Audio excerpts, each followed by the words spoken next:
Hello, and welcome to the match day 12 review of National League Natter. Now, I can't believe I'm saying this, but we're already a quarter of the season through. And that, to me, is a scary prospect. Although it shouldn't be a scary prospect, really, because you are joined in the presence of two very, very happy men again this week, this Monday. Both teams are flying, and as always on a review show, I am joined by my wonderful co-host Chris. So, Chris, how are you? And how have you enjoyed not only Barnet's result, but the match day fixtures in a whole? And how has your weekend been? Yeah, it was a good one. My voice is a bit sore, so I will apologise. But no, I'm happy. We're top of the table, and yeah, good weekend. So I have no complaints. So I'm happy with our start to the season for sure. Let's get straight to it then, right? I think that's a perfect segue, and I might as well I'll shut up for 5 minutes or however long you want to take. But obviously, Barnet are flying, top of the league, 5 wins from 5 now, and you can't really complain about that. They've still not drawn a game in this division, 12 games in, which is absolutely bonkers stat if we're being honest. But played, you played my computer's froze. 1 second. We played You played Fylde. you played Fylde this weekend, and on paper, if we're being honest, then again this is probably a result I expected you to get. But I guess football is never played on expectation, is it, Chris? You had to go there. You had to play at home and get the job done, which you did quite comfortably. But do you just want to talk us through your thoughts on the game and whether not just Barnett's performance, but also whether you think what you thought of Fylde as well, considering we've talked on this podcast about them having the talent there, but not really probably doing as much as they probably should be with it. So yeah, how did you see it on Saturday? Yeah, I think it was an interesting game. First half, I think Fylde were the better team. I'll be honest. You know, they pressed us man for man.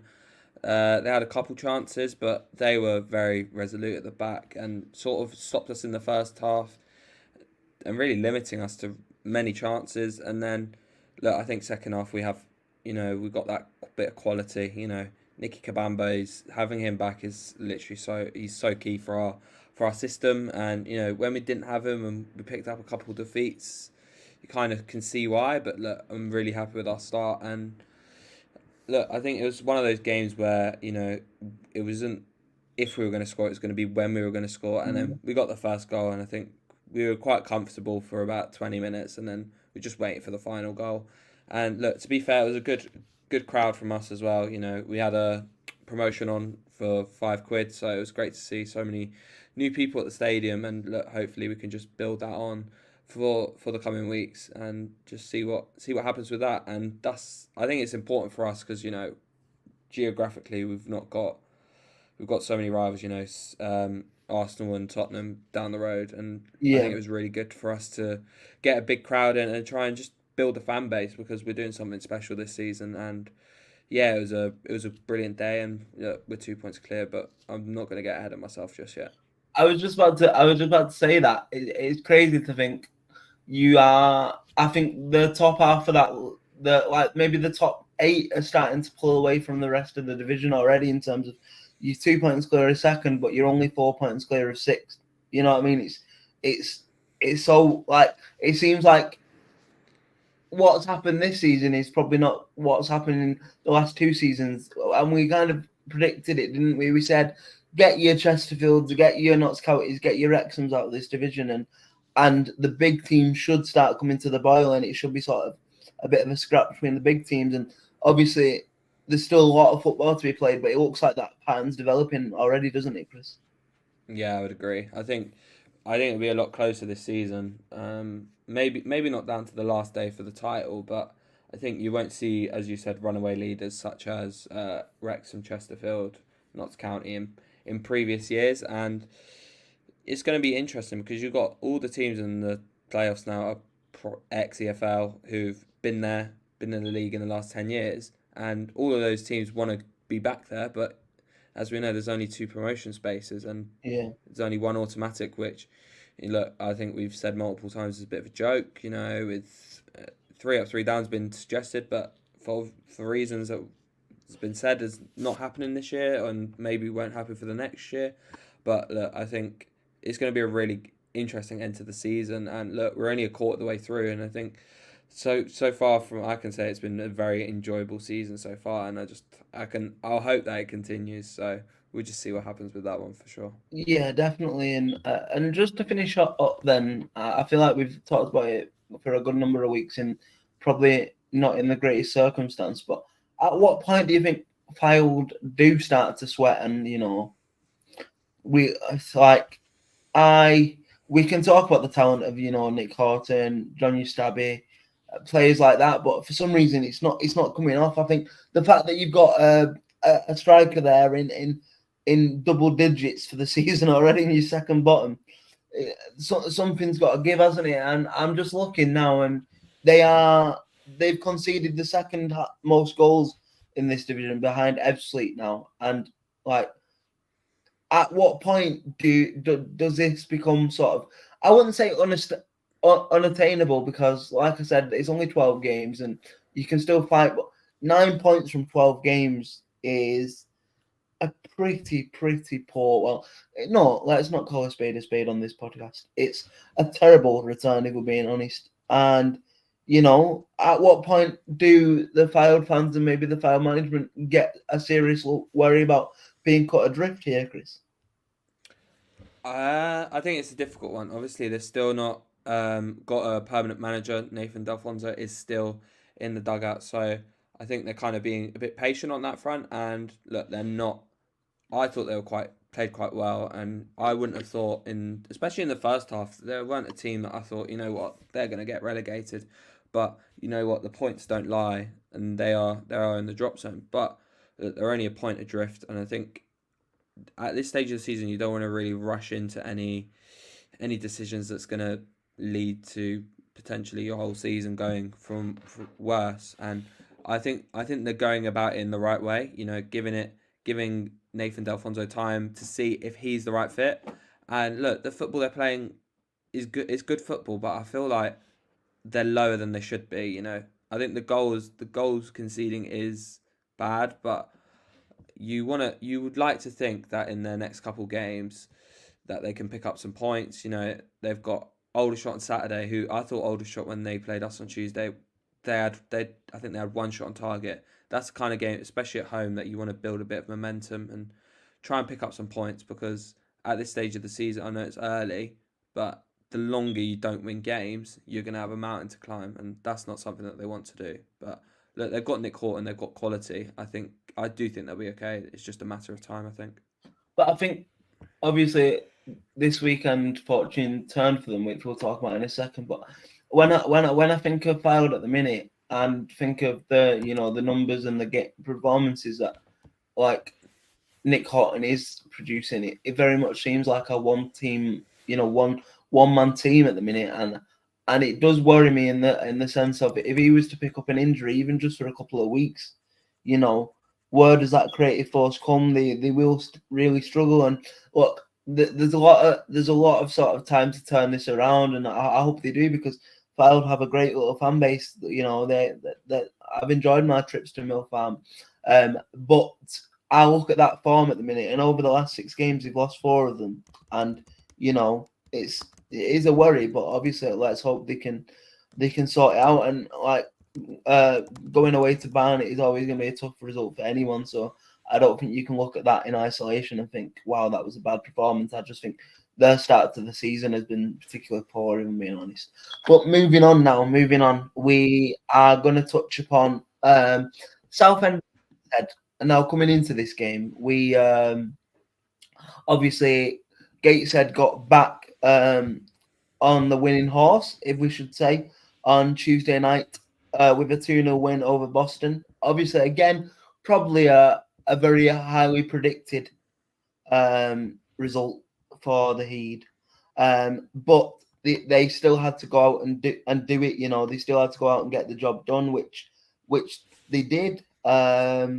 And look, I said when they were going through the little slide of the 2 defeats in a row, do they have to look at sort of changing the system? But I don't think they will, because I think that is just the way they play, and they're a bit maybe a bit stubborn at times, a bit naive, but it's what they've come back and they're firing again. It seems obviously Southend is a weird one for me, Chris, because I think we're 12 games in now, and we keep saying that we expect Southend to be up there, and we expect more from Southend, and probably Southend will be up there at the end of the season. But I don't really know what we can base that off anymore, because at the minute they're nowhere near it, if we're being honest. And there's going to have to be a sort of serious upturn in form if they do want to get where they need to get to. But just starting on a Gateshead point of view, obviously to respond with 2 wins on the spin and back scoring a bucket load of goals in both games, Rob Elliott's got to be happy with that response, hasn't he? Yeah, I think it's so key to get a win here. Obviously, they won on Tuesday night against Boston, but I think going to Southend, I know even with Southend sort of struggles this season, it's a challenging game, especially away. The crowd are on you, but look, Gateshead will be really, really pleased with that, and to bounce back from a little struggling set of games, against Forest Green and the Dagenham game, which I think is a anomaly. I'll be honest. I don't think that happens again this season, No, especially you're for right. Gateshead. I can't see that happening. But yeah, Southend. They do. I'm a bit concerned about Southend. You've got your fullback scoring 8 goals, and you are relying on a fullback. It's a bit like the Fylde situation with Nick Horton. You're going from having players last season who've left, like Harry Cardwell, who's gone to Forest Green, and now you've not really replaced him. I know Southend signed Josh Walker, but he is an injury-prone player. He's on his day, he's a good player, but it's too injury prone to be that number one man who's going to play maybe 30, 35 games. But I can't see that happening with Josh Walker. But look, it's getting to a point with Southend where it is going to be concerning for them. And I mean, look, it's a really interesting one with Southend, because I touched upon earlier in the season of whether they seem to work better under pressure, and they had that awful season off the field, and they had so much camaraderie and togetherness on the field last season, and I wonder whether that carried them for a period of time, and now they've not got that sort of external pressure and they can focus on the football. I wonder whether they're just beginning to overthink the actual football side of things a little bit too much. And look, I don't know where I am with Southend now, because they are. I've seen a couple of predictions in this league before this league was even started, from some people saying that they were, people's dark horses. They expected them to be in a title race, let alone a title race. They're 7 points off playoff pace at the minute, let alone the title picture. And they're only Sorry, let me check. So I think they're 7 points off playoff pace, and they are currently 5 points off the bottom 4. Now, I will never come on this podcast and say, after what he did last year, is Mayer to be questioned. But having said that, football is a results business, and I do think if this carries on for Southend, they might have to have some very tough conversations later on down the line, because I think there is an expectation there now with Southend, with the stature of the football club, and getting everything sorted off the field, that they want to be competing at the right end of the division, and for whatever reason, it's not happening. Yeah, I agree. Like, I do feel though, like he has a lot of credit in the bank In the because of bank, yeah. what's happened. Yeah, what's happened in the last couple seasons. So, I I do think that he can turn it around because obviously he's shown his abilities last season. You've got Darren Curry as well on the coaching side. Look, he did an unbelievable job for us when he was at Barnet, and look, I think they've got a really good set of players. They've got good coaching staff, and look, the fans are with them. I think what they've been going through the last 2 3 years. I think the fans are really together with them, and look, I think it's just they're in a tough moment, but look, I think you've got to give it a bit of time because you still got the owners have just come in, with it just being completed a couple months ago. So I think you've got to give it a little bit of time, and look, the fans are with them. So look, they're very together with the team, and they're backing the players. So it's just one of those, and I hope for Southend's sake that it does lean towards them in the future a bit better on the pitch. Yeah. So next up, we are gonna touch on Forest Green now. Like, they responded well on Tuesday night after we made their manager very upset. And he obviously, I don't know whether you've seen that interview, but after the Oldham game, he came out, spat his dummy out like to the biggest degree I've ever seen, and basically lost his head in front of his own media, which was quite interesting interview. But they've picked back up where they left off apart from that game, really, and they had a game this weekend against Hartlepool United at home, and they won the game and won it quite comfortably by all accounts, even though it was only 1-0. I think they won pretty much every stat you could win on a football match. And the goal was scored from Charlie McCann on the 71st minute, so it maybe shows that Hartlepool were a little bit tough to break down. But that now leaves Forest Green. That now leaves Forest Green in third position, 3 points off the top. And look, talking of a response, that's how you want to get your response, really, isn't it? Like, because I know people have been saying about Hartlepool this year, and obviously they are really, really struggling, and I don't think many people expected it. Really, I didn't have Hartlepool marked down as like a dark horse or like a serious promotion contender, but I certainly didn't have them to be in a scrap or in a battle, and they certainly seem to be there at the minute. And we'll touch upon Hartlepool at the minute, but in terms of a response from Forest Green, like, what do you think, Chris? How do you see that match? Yeah, it was interesting to see the result on Tuesday with Oldham and Forest Green. Two teams that definitely will be up there. But look, I think Forest Green, Dean Brennan said before, whoever finishes above Forest Green will be the champions. And I do kind of agree with that because they're going to be such a difficult team. The way they get on a counter attack is ridiculous. If you're playing a high line against Forest Green, what's the point? You're probably going to lose the game. And they've started the season well. They've got a lot of, people know how much money they've invested into their team, and I think it's working for them really well. They're only 3 points off the top of the table, so that they've started really well. Two losses against.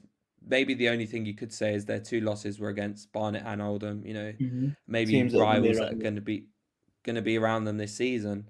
But look, if you're picking up points at the end of the day, bar those teams, they've not lost a game.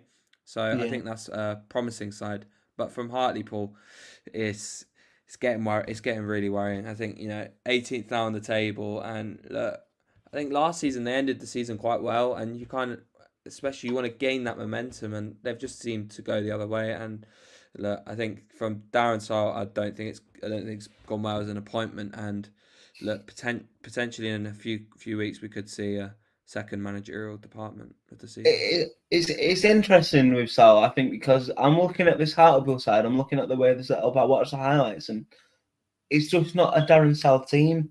They're not doing the Darren Sal basics. They're not pressing the ball, or if they are pressing, they're pressing ones and twos and not as a full unit. They're not using physicality.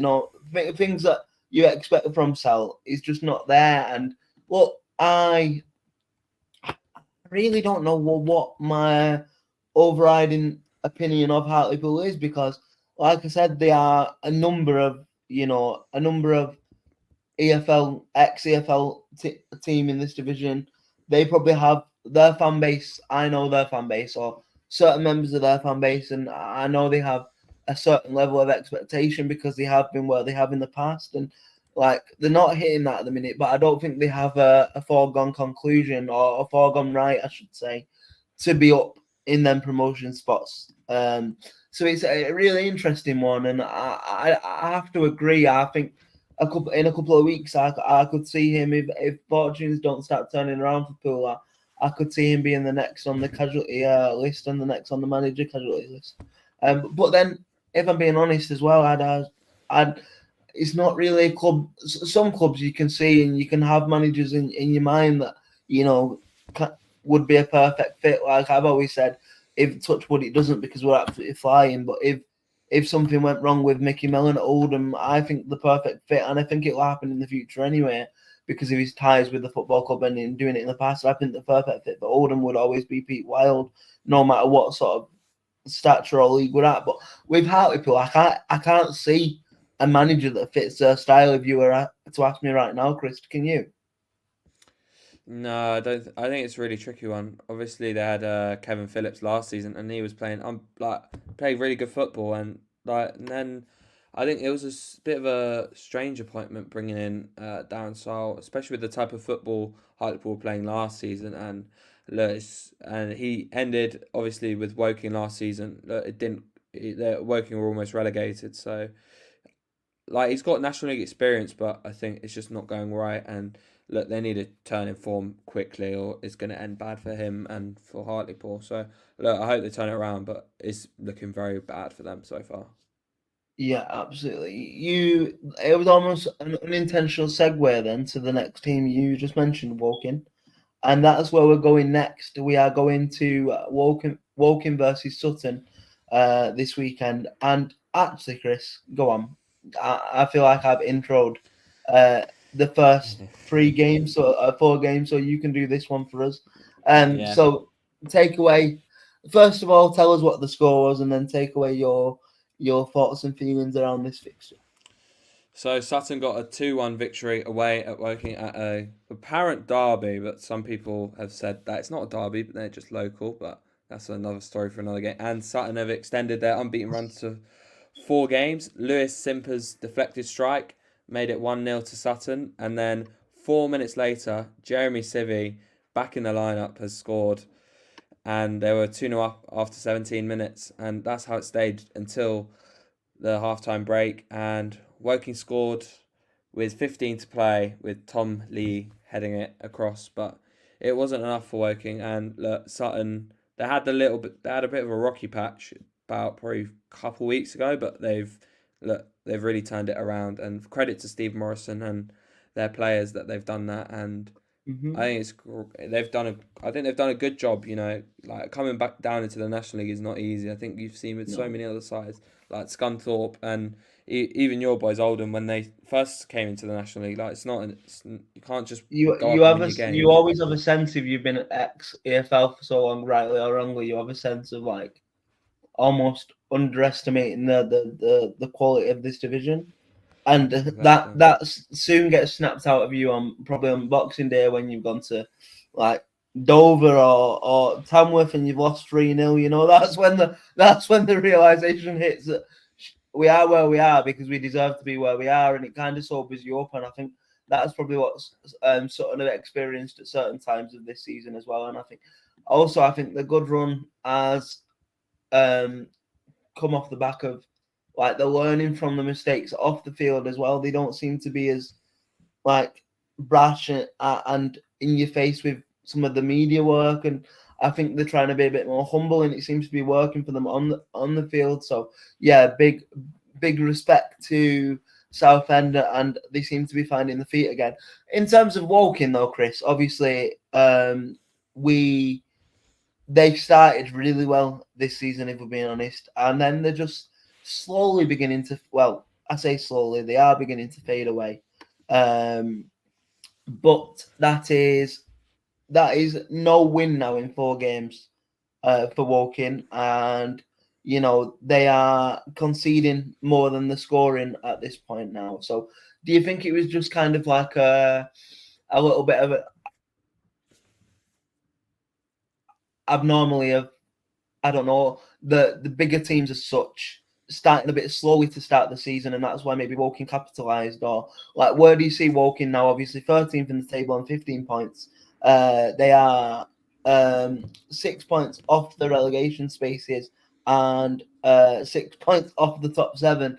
So as slap bang average as you can be, really, right? Yeah, I kind of expected Woking to be where they were at this point, and I expect them to be probably a bit lower than they will be at the end of the season. I think they've got a decent squad, they've got a couple good players, but I don't think they've got enough quality to sort of either go and try and push for that 6th, 7th spot in the National League. I just don't think they've got enough firepower up top.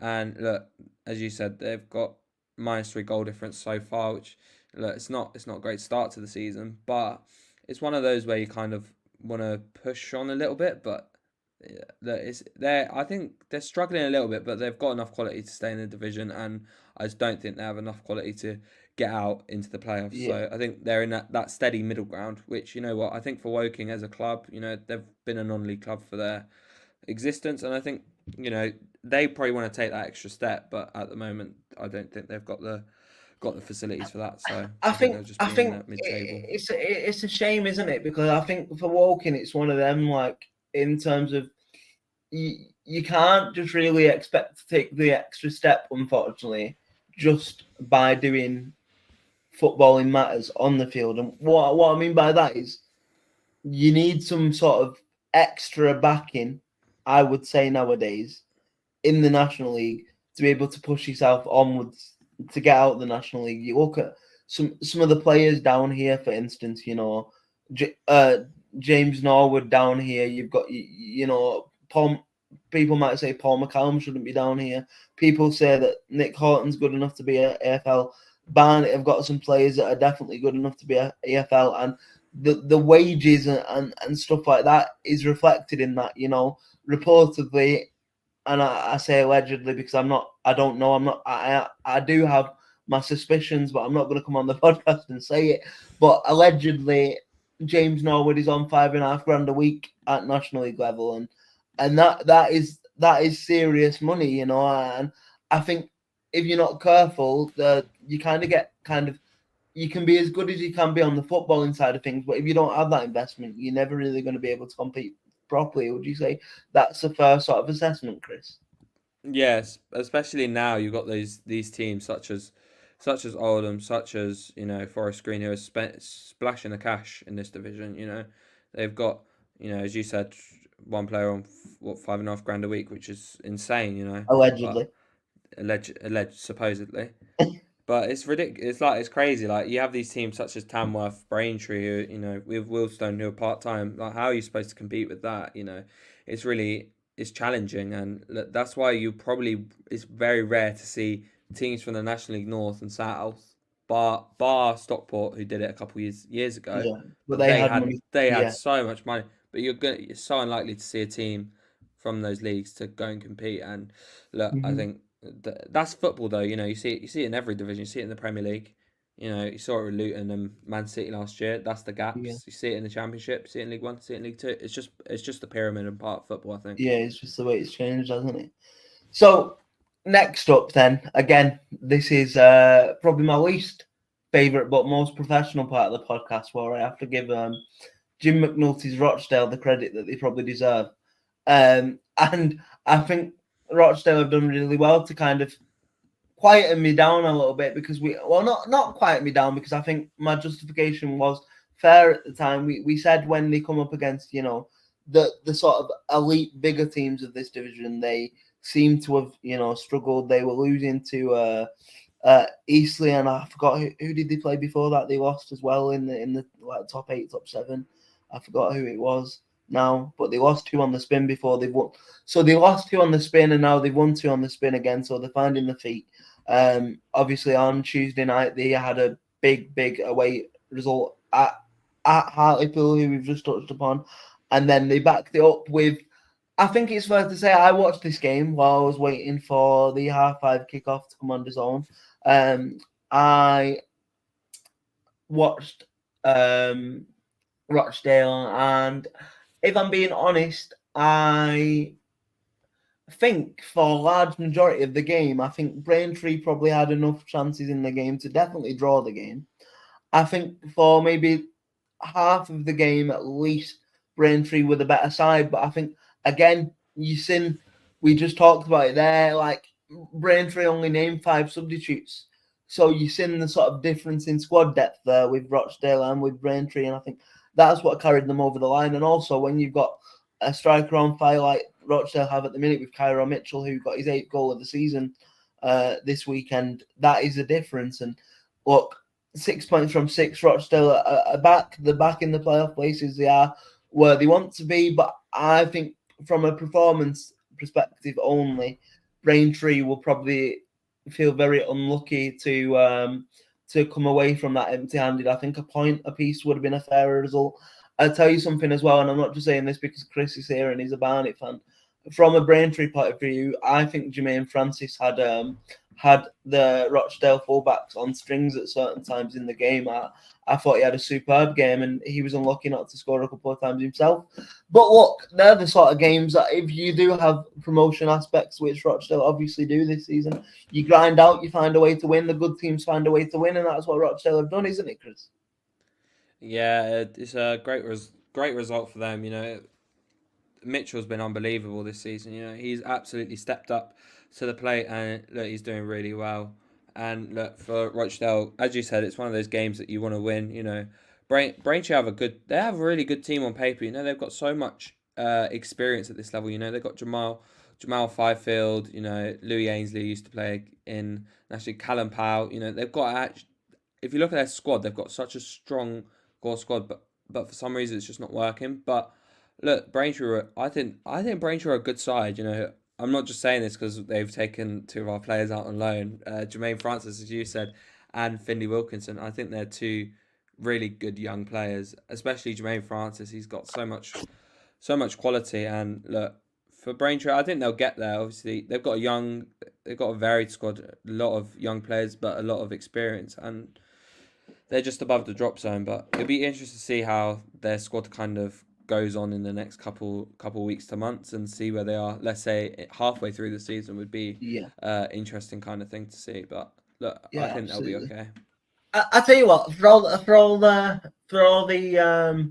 banter I do give them from a journalistic point of view, and I know the struggles that both teams have been through over the last couple of years, it is nice to see probably the two most localist sides to me be battling it out at the right side of the division for once instead of the bottom four. It's nice, and it brings that sort of like competitive edge. Sometimes it spills over a little bit. There's been some silly comments this week about, we released Liam Hogan and then they signed Liam Hogan, so our lads were like, oh, his legs have gone. I mean, I was probably a little bit guilty of stirring the pot a little bit. I said, and I quote, and I stand by it to be fair, Liam Hogan is a great leader, but his legs went as soft as mine about 6 to 7 months ago. And I still stand by that. He's 35. He doesn't have the legs anymore. There's a reason why we released him. And we play a back three, and he can't get in the back three. But for a leadership point of view from Rochdale, I think it's a good signing. But yeah, taking my banter and my biases away, I think it's good to see both Oldham and Rochdale at the right side of the division, and hopefully long may it continue. Speaking of my boys, just before we go to the break, we were the 5:30 kickoff, live on DAZN, live on National League TV. And this game was, I would say the word domination, and you're probably looking at that and thinking it's 2-1, Aaron, how can it be domination? And I will stick by this because I don't know whether Chris wants to have a quick look at maybe actually have a look at the possession stats itself, because I don't know the possession stats, but I would take a guess. I would be shocked if we had anything less than 65% of the ball. Genuinely, the one thing Ebbsfleet did in the game was score the penalty from Don Polion. For the rest of that game, I was tearing my hair out because I'm thinking, you come to the 85th minute and you're thinking, we're going to draw a game again here. We've got 6 draws from 12 games. What is going on? But, so obviously, I just remembered I didn't tell you the flow of the game. So very quickly, we took the lead. There wasn't much in the game in the first half. We dominated the ball. We had a few half chances, but Ebbsfleet did well to limit us. But we come out the blocks flying straight second half, and we took the lead through a very unlikely goal scorer in Mark Kitchen, our left back, who expertly guided a very soft header past the goalkeeper Mark Cousins to make it 1-0 on the 48th minute. And then, like I said, we were controlling the game. No real threats from Ebbsfleet. They had a couple of set pieces here and there, but nothing that was really going to get past, Manny Month and Sean Hobson at the back. And you're thinking, we're riding our way to a 1-0 here. This is great. Clean sheet, can't complain. But then, for some reason, Mark Kitchen turns into prime Shawn Michaels in the box, decides to completely take his eyes off the ball, drags his man down, the referee gives a penalty, and when Don Pullion steps up for a penalty, you know he's going to score. So at the 85th minute, you're thinking, oh, I'm losing my mind here, Chris. I'm like, we're going to drop more points, 6 draws from 12 games. But no, the one thing this Oldham side has got this season seems to be a lot of character. They don't want to just sit back and take the draw. We kept coming and we got our rewards 2 minutes from time. Thanks to it was his first full 90 minutes for the football club. Otis Khan, who we talk about, big players and players that shouldn't be at this division. He has plenty of EFL experience. He kind of so. I'm trying to remember what happened. Like, just bear with me. A lot has gone on since the weekend. But Ches, the lad we got from Rochdale, fully enough, came on with 10 minutes to go and started causing carnage down the left-hand side. And it was his good work on the left-hand side that provided a cross to Otis Khan that really, if I'm being honest, Chris, I could have scored. I think I would have probably smashed my computer up if he didn't score because the ball was that good. But listen, he put it to the opposite side the keeper came from, which is all you can ask. And we took the 3 points, and now we have won 4 on the spin now.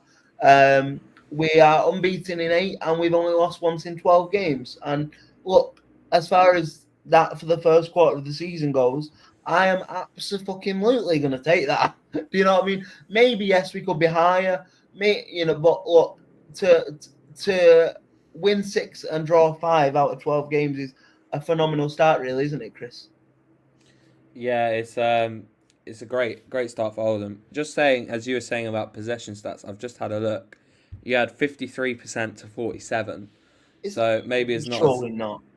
Maybe not as convincing as you first thought. But that can't be right. I'm not having that. I'll be honest. And the thing is, as well, if you look on Twitter, even the Ebbsfleet manager said they literally got passed around and it was like shadows. But listen, you may have to have a word with Sofa Score there. The most important thing is the 3 points. And yeah, sorry, just carry on what you were saying. Sorry. Yeah, just as I was saying, like, look, it's really like just a promising start, and Oldham have been good. Obviously, the draws. If you're getting draws, you're still getting points at the end of the day. And look, I've been really impressed with Oldham, and they're a kind of team that have just, they're a team that probably should be up there. The amount of money they're spending, and last season, for the way that they didn't get the playoffs, is disappointing. And I think for them as well, they want to get the fans on their side because that place can turn toxic in a matter of weeks. If results aren't going your way, it can turn bad. But look, they've got off to a good start. Only lost 1 game all season, and look, it's a scrappy win, but it's 3 points at the end of the day. And those are the games. If you want to be up there, those are the games you need to win, and I think they'll be really happy with that result. From an Ebbsfleet point of view, though, if I'm being honest, and this isn't me even trying to be biased, they tried to make it as uncomfortable as they could for us, but in terms of quality, you look past on Podium, and it's no real surprise that they are where they are. I thought they were awful for periods of the game, really. They were going long, but like we have a 6 foot plus Manny Month who's built like a fucking brick shithouse, but in the best way possible. You've got a 6 foot plus Sean Hobson. Like, you're not going to beat us in the air with long balls. But then they didn't have the capabilities to pass it on the floor either. So it's a sticky time for Ebbsfleet, isn't it? Really, now they are still rock bottom of the league. 1 win in 12, 9 defeats, minus 16 goal difference, and they're already 5 points adrift. Yeah, look, I think they've had their manager change, and I think you've got to think sometimes it takes time to change, and look, they appointed their manager very quickly, but I do feel that they're getting there. As you said, the performance was, look, they've only lost by 1 goal against the top Oldham side, and you feel that for Ebbsfleet now, the next couple of months are vital before Christmas. If you want to stay, a couple points adrift, but you can't just keep getting drowned away like Oxford were last season, or you're kind of settling your fate in the new year. So they want to just try and keep up with it, but I do think it's going to be a struggle for them. Yeah. Well, we're 40 minutes into the podcast, so this might be a little bit longer one because we've still got the second half of the fixtures to talk about. But before we get there, it's that time of the week where you get to listen to our wonderful sponsors and the people that make this podcast a reality. And we will be back with you in just a couple of minutes.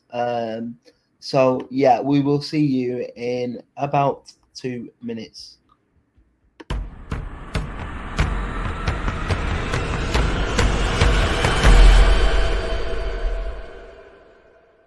And we are back. And for those watching on YouTube, you might be thinking that's a new Jazzy ad break, and that's because since the last round of podcasts, we have had a bit of a rebranding at the deck, and that is our new branding and our new logo. And if I do say so myself, Chris, that is a lot more cleaner and a little bit more fancier since the last set of graphics, isn't it? Very techy, very techy. But back to the football. So now we are going to touch upon York versus Eastleigh, and you might be thinking, how is that made top order in the second half when it was a 0-0? And there's a part of me that's thinking that as well, if I'm being honest. But we put it that high because obviously York were coming into this game flying second in the league, you know. And obviously Eastleigh have had their good start to the season as well. But considering Chris loves to speak about 0-0s, I'm going to let him do his thing and touch upon the result for us. Thank you very much. You love to give me a 0-0 game, but I love it. I love a 0-0. So 0-0 between York, the flying high at the top, and Eastleigh, who kind of slipped away a little bit in the last couple of weeks, and 0-0 draw at home for York, and they almost scored with the man, the myth, the legend, the Mr. Shop, John Lewis, almost scored at the end. Close header, just gone wide. And look, I think watching the highlights, I think York will be disappointed they didn't get all 3 points, to be honest. You know, they had so many chances. Ollie Pearce going close, but it just wasn't enough. And look, I think York can be really happy with their start to the season, as they've been unbelievable. You know, I think we both shared our concerns about Matt Ugler with York, but look, I think at the end of the day, he's been they're doing a really good job, and look, they're only 2 points off the top after 12 games, and I think they're a club that you think they're ex-CFL, their aspirations aren't to be in the National League, and they've got a great fan base, you know, and they've got a great team, and I feel that York are going to be up there. It's just if they can maintain that long distance, but we'll have to see on that one. Also, if I'm not mistaken as well, they've conceded the least amount of goals in the division as well, which is a crazy stat, if we're being honest. Only 6 goals conceded. So like you say, probably a bit of an off game in terms of, you know, they probably wanted the 3 points, but like you just said about Oldham and Rochdale respectively, if you get a point, you're still picking up points, I guess, if that makes sense. And that's what York are doing, you know. Only one loss all season, and yeah, you've got to be happy with that. But I think they'll be looking for a response next weekend to get back on the winning trail for sure. But just touching upon Eastleigh, then we said the beginning to fall away that there is still a 2-point gap between them and Sutton, so they are still in the playoff by 2 points. But I do echo what Chris was saying in terms of, you know, there's no win now in 2 games for Eastleigh, 2 draws on the spin. They had a win before that, but then that was followed, predated by 2 losses before that. So they are beginning to come a little bit patchy. Now, we never really expected them to maintain the title push, if you would. We talked about that. And one of our friends here at National League, Nata Callum, did a wonderful, insightful article based on that point of view. But I still think it's been a very successful season for Eastleigh. I do worry a lot, though, that they do rely on, we've spoke about it, you know, the talents of Chris Maguire and Paul McCallum, and if they're not firing, then Eastleigh don't seem to fire, and that is probably a worry. But look, still a good start for them, isn't it? Yeah, it's been a really good start. I think if you speak to any Eastleigh fans, the position that you'll be in the first 12 games, you got 21 points from 12. I think that's a brilliant start. And I think also the bigger news for Eastleigh is they've been able to keep Paul McCallum and sign him on a extended deal, which is, for them is massive because he is absolutely key to everything that they do. And look, I think they'll be really pleased with their start, and they've had some tough fixtures. So it's just for them, I think they just want to try and keep up as much as they can and secure a playoff place. And then, as we know, the playoffs is a lottery, anything can happen. League form goes out the window. So it'll be, if they can keep that, getting the playoff place, that would be massive for them. Yeah, I agree. So next up on the agenda is quite a spicy game we're going to talk about here, and it was at the Shea as Halifax hosted Wealdstone. And coming into this, you're thinking, inconsistencies from both sides. Halifax certainly not had the start to the season they probably want to have. Wealdstone definitely haven't had the start to the season they want to have, but they always find a way to get themselves out of it. So for people that are of betting persuasion, not that we advocate betting here, but you would probably have placed a draw on if you were going to go anywhere, I guess. But the manner that the draw happened, I think, is worth talking about. So in this game, Chris, Halifax went one. Sorry, no, Wealdstone went 1-0 up thanks to a penalty in the 35th minute. They then got pulled straight back by Halifax, who also scored a penalty in the 52nd minute, thanks to Hottie, and then basically all carnage kicked off from there, really, didn't it, Chris? We had a Wealdstone taking the lead again on the 60th minute, and then there was some serious Wealdstone head loss. They lost the captain, Adrian Mariappa, through a second yellow card on the 73rd minute, and I would expect better of an ex Premier League captain, an ex EFL in abundance captain, to know that when you're on a yellow card, you can't make the sort of decisions that he decided to make in terms of dragging a man down and putting your team in danger. But I get sometimes your emotions can rule your mind, and maybe that he felt like he needed to do that, but obviously it left Wealdstone in a very compromised position, and you expected Halifax to go on and maybe not just get the point, but maybe get all three at this point. But it didn't turn out in that way, really, and it was only in the 90, I think it was 90 plus 2 minutes, that Tom Pugh got a last minute equaliser for Halifax to draw the game in the National League. But you would be forgiven to be thinking that was a drama over, because in the 98th minute, Mundell Smith got a straight red card, which meant that Wealdstone finished this game with 9 men, Chris. How bonkers is this scoreline? It was And it's one of those games. Oh, sorry. sorry, go on. I was just gonna say, I really, is like, Go on. I know it happened with like maybe 10 seconds to go, whatever, but especially against 10 men, I think Halifax are probably looking at this and thinking it's 2 points. I know they rescued it, but do you think they'll look at it today, probably a couple of days after, and think, especially where Wealdstone were and how much of a difficult start they've had, is it 2 points drop for the Facts, do you think? Yeah, I think it's a difficult one. Especially when they went down to 10 men. They've had probably 20 minutes with the added time of having that man advantage, and they have scored. But I think especially for the last red card, it's like it's the last minute of the game. But I think my concern for Wealdstone is you've got two players, Mariappa, experienced centre half, who's going to be and then you got Mundell Smith also going to be missing games. Like, I think Wealdstone have got off to a really poor start.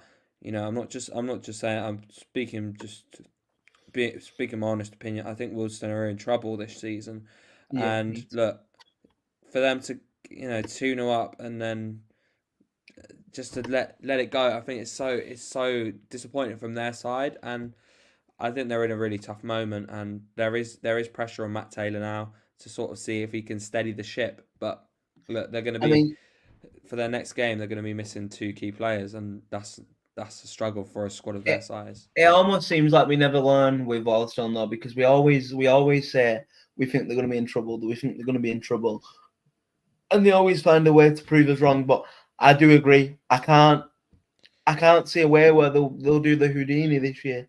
I just can't see it. One winning 12, no winning 6. Potential disciplinary issue there with the red cards, whatever else, and like we just spoke about, the division's getting tougher as well. And so yeah, Wealdstone are slap bang in trouble. Sorry, Adam, we love you, but it's just a matter of fact in our opinion. But from Halifax, their inconsistent start continues, really, doesn't it? I mean, I've been really disappointed with Halifax. I think to go on the run, I know they didn't get where they wanted to get to last year, but there was periods towards the back end of last year where you thought, they're going to secure a playoff place and maybe take that momentum through and, maybe use that to their advantage, but it didn't work out. But I do expect more from Halifax, really. I mean, the one thing I will say, and come at me, Halifax fans, all 50 of you, for saying this, I'm not really bothered, but your attendances are a joke. If I'm being completely honest, Yeah, I would agree. I think your attendances are an embarrassment. But yeah, I expect more from Halifax. Maybe that's why they might argue that their attendances are so low. But yeah, I've been very disappointed with Halifax's start. Have I would you? agree with you on the Yeah, no, I would agree. Also on the attendance thing, I think I've seen Luke Walsh. He's a Halifax fan. Also does a podcast. He's talks about to me about attendances all the time. Like they've been dropping consistently every season, and I feel like 1.4k for a stadium that holds about 10,000 is bad. It's getting to a point where it's like the fans aren't even showing up to the games, and that is that you've got a serious problem when that kind of comes about. And look, that could be for many different reasons, but it's 1.4 thousand is so poor, and look, that's including a good 100 from Wealdstone. So yeah, not good on the attendance front, and also on the football pitch. I think they started well, beating us at home, but they've not really kicked on. So yeah, it's a disappointing start for them I to the think as season. well. You look at their record just ever so quickly, and it is just as average as can be, really. 4 wins, 5 draws, 3 losses. Scoring 12, conceding 10. So yeah, pretty middle of the road stuff. I mean, I fear for them as well. We're not even just trying to take the mick out of Halifax here, but we got to call it as we see it. And I don't know about you, Chris, in London right now, but in Manchester, we're not too far from Halifax. It is absolutely teeming down with like pretty torrential heavy rain, and the problems that Halifax have had with that pitch last season. Unless they've had some sort of serious pitch work that hasn't really been spoke about, which I'm not convinced they have. I think we're now getting to the point of the season where they're going to be playing catch up because they'll have games off, and that they're probably in a period where that won't help attendances, but also that's not going to help the on the pitch problems as well, is it?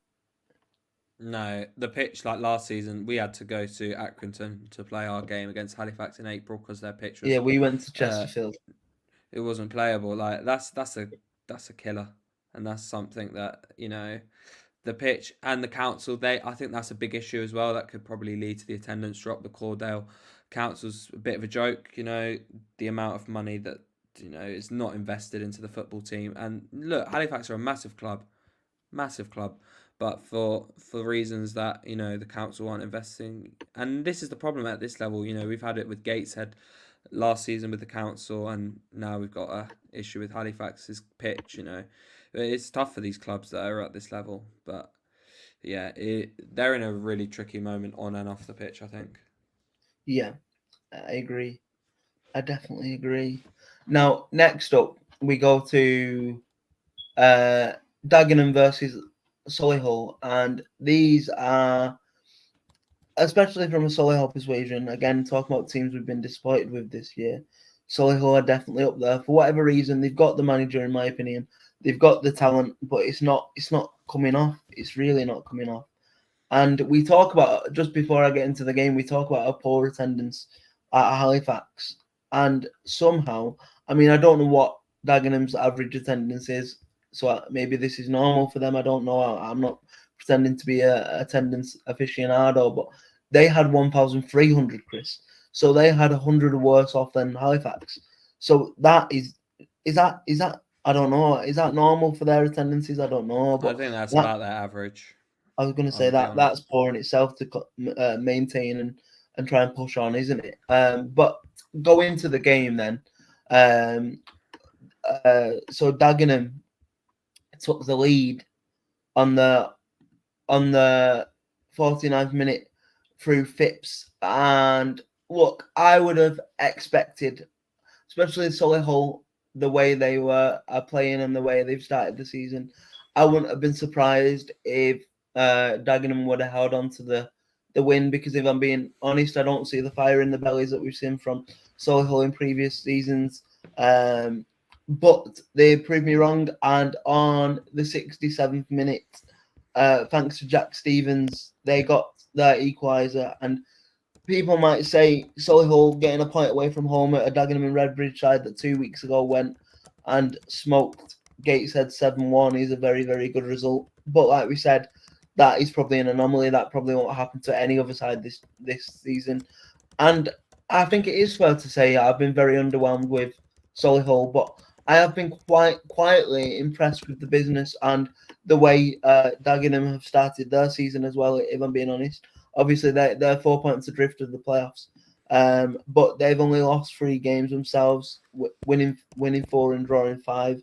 But they're scoring plenty of goals, and I think with the talent that Dagenham have got, with Dion Pereira, I think I expect them to be up and around it. But from a Solihull point of view, they are the 6 adrift from the playoffs, and that's quite impressive for Solihull, because normally the bottle starts once they're in the playoffs, But this season, obviously, I know it's very early, but this season they're not even looking like they're going to make the playoffs or anywhere near it. But yeah, is underwhelming the right sort of word to use in your opinion? Yeah, definitely. For Solihull, it's been such a poor start. I think, look, they went to Wembley twice, didn't get anything out of it, and I think it's sort of carried on that kind of trauma of those football games. 2 losses, both on penalties. That's something that's not easy to get over. And look, I think Solihull, they've just started poorly. I'm not really sure why, and I just because they've got a good squad on paper. They've got Laurie Walker in goal. He's an unbelievable goalkeeper at this level, but I love they've just Laurie not really. Walker, me. Oh, what a man! What a We had man! him on 2 emergency loans a couple of seasons ago, and he saved a penalty in the last minute against a team I can't He remember right now. But and he was kissing the badge, he was pumping that. he Genuinely, loves for an it. emergency loan, what a man, by the way. What a man! But look, from Dagenham's perspective, I think they've started really well. Ben Strevens is just leading them in the right direction, and I think it took a bit of time last season for the fans to kind of see what was going on, and I think now they're getting repaid. And look, 10th in the table, 4 points off the playoffs after 12 games. I think you'll be very happy with that, and who knows what they can do at the end of the season. They've got Don Pereira, who's an unbelievable player at this level, 7 goals already, and is leading the charge for Dagenham and Redbridge. But look, really Yeah. good start to the season. Yes, absolutely. Now, next up is a newly promoted team that we've been full of praise of for this season so far in Tamworth. They hosted a very, very underperforming, undercooked, I would say, Altrincham side. But is this the start of the Alti revival, or is it just the fact that they were playing a newly promoted side? Because Alti came out on top in this game, Chris. They won the game 2-1 away from home, and yeah, I think this could be massive, absolutely massive for the confidence of Altrincham. We've said about them underperforming, but they went 2-0 up in this game through two players that are probably Alti's biggest players, or some of Alti's biggest players in terms of quality. Alex Newby scoring first on the 61st minute, and then Justin Amaluza on the 78th minute, making it 2-0.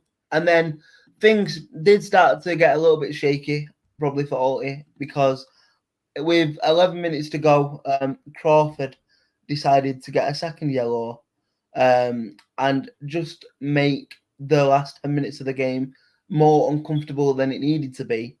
And in the 94th minute, Tamworth got an not an equaliser, a consolation, but it wasn't to be really, and Alti held on. We talk about a little revival now for Alti. That is, so if I'm looking at the table right now, that is unbeaten in the last 4 games, back-to-back wins. It's a bit more like it, isn't it, really? Yeah, look, I'm really happy with kind of Alti. When they came down to Barnet, I think they played quite well, but they're kind of getting into their groove now. Obviously, we've talked multiple times about the loss of Chris Clark and how that would affect Altrincham. And look, I think they've got some good players. You know, Justin Amaluza, I think he's kind of stepped up with a goal and an assist. Alex Newby, you know, Golden. Look, they've got some really quality players in there. Don't In forget their Joe team. Nuttall. I said quality. He's all right. He's bang average. But look, but again, as we spoke with Steve Morrison earlier in the season, he said that Tamworth is a tough place to go due to their pitch. You know, it was a very dry day when Sutton played them. But look, Tamworth are a resolute side, and look, a 2-1 defeat is disappointing. But I think Tamworth are kind of. They've adjusted well to the division. You know, the second best out of the newly promoted sides, 14 points from 11 games. I think is a 4 really points good clear. start from them. 4 points clear of the Exactly. drop as well. That's a good, and they've got a game in hand, and you know it is against Gateshead. But if they beat Gateshead, you know they're And let's not sniffing forget around as well, mid-table. before that they'd won 3 on the spin. So I think it's No, you know, you take that start. 100%, and And you've yeah, I got to think give it's credit just to them. like, for all that we take the mick out of Alti and saying that we were surprised, they do have the talent there, and it's just about clicking. And I think that was always going to be a tough one for Tamworth, but I'm not immediately worried about Tamworth yet. Like you said, they've still got a game in hand, albeit against Gateshead. So yeah, but moving on now, we're nearly at the end, and then because something I've completely forgot about and we've neglected, which I'm going to bring back this week, and Chris doesn't know about it, so he might be surprised. So you might want to get thinking. But we are bringing back the podium of the week to finish up this week. But before that, we have 2 more games to cover. The next one is Boston versus Maidenhead. And Chris, would you like to take us away, please? Yes. So it was a 2-1 defeat for Boston, and they dropped into the relegation zone. And Maidenhead have done it. They've won another game. And look, Maidenhead have been really impressive this season. And they came for a goal down with Zach Mills making it 1-0 inside the 8th minute. But By it the didn't way, last long. did you see that strike? Yeah, it was ridiculous. What a finish. I didn't What a know he had that in finish. his locker, man. He was a right Wow. back. He was a right back at our place for years, and he scored a good couple of goals for us. But he never scored anything in that Nothing like quarter. that. Yeah. Yeah, And wow. then Maidenhead got it back after just 11 minutes with Sean Mikulski getting a goal, and then that was half time, going 1-1 into the break, and with 20 minutes to play, Reece Smith, he's been unbelievable for them so far this season, grabbed a goal, and now Maidenhead are 2 points clear of the relegation zone. I think Maidenhead are always a team that I think in predictions everyone predicts them to go down, but they somehow make the great escape. And Yes. look, they've started really well. I think when we went down to their place, I think they really executed a good game plan. And look, I think they've got that experienced manager who's he's been there so many years. He knows exactly what he's doing, and he knows the expectations for their side. So I think really promising from From a Maidenhead from a United. from a Boston point of view, then we spoke about maybe potentially Ebbsfleet getting drowned out. It's only one win in 6 now for Boston, and I wonder whether they're struggling. Now they've kind of, like, in the early starts of the season, people don't know how the newly promoted sides are going to do. They're a bit of an unknown quantity, but people soon start to like figure out your style of play at this level, and that's why you have to be adaptive sometimes. And I wonder whether people are starting to figure out how Boston are playing and being able to deal with it quite comfortably, right? Yeah, I would agree, and some would agree with what you said there, but I think it's kind of at the stage where you just want to wait and see what happens. You don't want to make anything too rash. They've got the third. They do. Their problem I feel is they ship a lot of goals and they don't score that many. And Yeah, look, it is their first season back in the league, and you kind of maybe expect to be down there, but they do have quality. They've got Adam Marriott, they've got Zach Mills, who they're quality players who can produce goals and produce good performances. But look, they're a point adrift, and I think at this stage is they've if they're not that far off, I think that's a promising start. So you take that. I feel. yeah. No, I agree. I agree. Right. So to finish us off, we have two sides that are currently on a how should we call it, Chris? Well, they're both on winless runs.